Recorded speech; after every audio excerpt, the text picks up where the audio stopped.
You are welcome to SPSC e-lessons. I hope all of you are fine. Before starting our lesson for the day, I want you to recall that what do you do when you have a lot of information to note down. For example, when you have to note down the number of periods for each subject in a week. So the answer is that you make a table which you call timetable. Similarly, we have a lot of ways in which we can store information. We will study these ways in our today's lesson. So our topic for the day is handling information. But before starting this topic, our topic is handling data, Before starting the topic, let's see the sight words. Sight words in our lesson are the following. Let's see them one by one. Number one is data. Data means information. But as we are studying science, we can also say that data is the scientific information. Then is the information. Information is knowledge about something. Then is measure. Measure means to calculate something. Then is the word temperature. Temperature means to measure the degree of hotness or coldness of a body or of anything. Then is proportion. Proportion means to find out that how many parts a thing is present in the total. Alright. Then is the word graph. Graph is the visual representation of the information which has been obtained by an investigation. Or you can say that in a graph you want to see that whether this information follows a trend or not. In this lesson we will see that how can we handle data. As you know that data is some important information, it must be organized and presented in a very proper and appropriate way.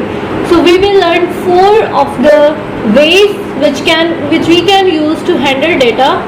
We will learn them one by one. The first way of handling information is by drawing tables. Tables can gather a lot of information in them at a time. As you can see, this table is a weather chart for the changing weather condition, that is temperature and amount of clouds over the period of a week. This table tells you a lot of information. Secondly, it allows you to compare information easily and on the spot. As you can see, compare the temperature of a day with that of another day. You can also compare the temperature or the cloud condition during night time with that of daytime. As you can see that here is the nighttime temperature in degrees Celsius. Here is the amount of cloud during the night time. Then there is the daytime temperature and the amount of cloud during the daytime. You can tell any information at a glance. As if I ask you that which was the highest temperature. So you can tell me that 18 degrees Celsius was the highest temperature and it was during the daytime on day 3. Similarly, if I ask what was the lowest temperature, you can also tell me that -1 degree Celsius was the lowest temperature on day 3 at the night time. If I ask that on what days there were few clouds, so you can tell me that on day 2 and day 7 there were very few clouds. But as this table is carrying so many information all together, so it can be a bit confusing and boring to look at the table. So to avoid this thing, we have some other ways of presenting data in a more presentable ways, and those are by drawing graphs and charts. So in the next ways we will see the graphs and charts. Another way of presenting data is through bar charts. In a bar chart, the results of the experiments are shown as a picture. You can see the the results at a glance. In this picture or in this graph, we have taken the group of students who are having different heights, and we have noted down that how many students are of a particular height. If we want to study this graph, we will see that firstly we will see that what is the smallest height. As you can see that on x-axis there are heights of the students in centimeters, and here are the number of students which are having each particular height. So if I ask what is the smallest height starting from 150 centimeters, there is no student of this height, so we can say that 151 centimeters is the smallest height in this group of students. So if I ask which is the most common height means the height of which there is a maximum number of students. So as you see that this is the longest bar and it tells us that 4 students are having this height. So you can say that this height is the most common height. So this is 160 centimeters. If I ask you that how many students are having the height of 160 centimeters or more, so you see in the graph that this bar is showing the number of students having 160 centimeters. So how many students are having this height? 4 students. Then there is no student of 160 centimeters. So we see that how many are having 162 centimeters height? There are 2 students of this height. Then there is no student of 163, but how many students are having the height of 164 centimeters? It is only 1 student. So when we get them together or when we add these values, we come to know that 7 students are having the height of 160 centimeters or more. Alright, so this is the way that how do we study bar charts. Of presenting data is through line graphs. Line graph is useful. Why? Because it shows the results as a picture. And another advantage of this is that we can also read of those values which we have not measured, because it shows a pattern or a trend over the period of time. So let's see how to study a line graph. As you can see this line graph on your textbook's page number 10, this graph shows that how the temperature of a tea falls over the period of 10 minutes. So on the y-axis you can see that here is the temperature ranging from 10 to 70 degrees centigrade, and here is the time of over 10 minutes.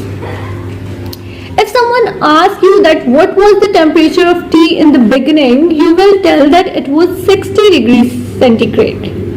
If someone asks you that what was the temperature after 2 minutes, so you will see that after 2 minutes where the line is intersecting with that of temperature, so you can see that it is 30 degrees centigrade. Similarly, if someone asks you that what was the temperature after 3 minutes, so you will see that it is somewhere between 20 and 30 degrees. So this is the way of reading a line graph. And if asked that where did the temperature stop falling anymore, that is, it became equal to the room temperature, so it was 20 degrees C when it became constant. So as we are talking about temperature, your book tells us that an interesting information about the temperature, that highest air temperature ever recorded on earth was 56.7 degrees centigrade. 56.7 degrees centigrade, and it was at a place known as Death Valley in United States of America, and it was recorded on 10th of July 1913.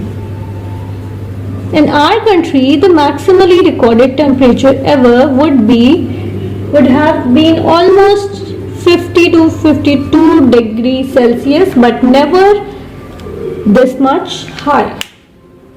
Last way of presenting information which we will study in the lesson is through pie charts. In the pie charts, we present the data in the form of percentages, or we can say that these are the proportions. Proportions mean which part a thing is carrying in the total, which portion it is having in the total. Alright, so in this pie chart we have noted down the percentages of students who are liking a season of the year. So this chart shows you some information such as that the most likely season, because 50% of the students are liking this season, the most likely season of the students is summer, then comes the winter, then is the number of spring, and the least liked season is autumn.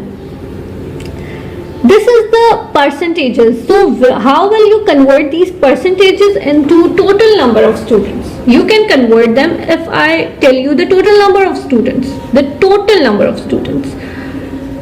If I say that the total number of students was 50, and I ask you that how many of them like the spring season. Total students were 50. Students who like spring. So the chart tell you the percentage. Spring are 16%. How will you convert them into the actual number of students? As you know, 16% means 16 out of 100. You will multiply this with the total number of students. The 0 can be cancelled by this 0, or when divided it will get cancelled. So 16 multiplied by 50 is equal to 80, and it is divided by 10. This means that only 8 students like the spring season out of 50. So you can convert each of these percentages this way. You will multiply them with the total number of students. So this was all about today's lesson. I hope you have liked it and you have got it. Now you would be able to answer the questions in the assignment. See you in the next e-lesson. Till then, take care.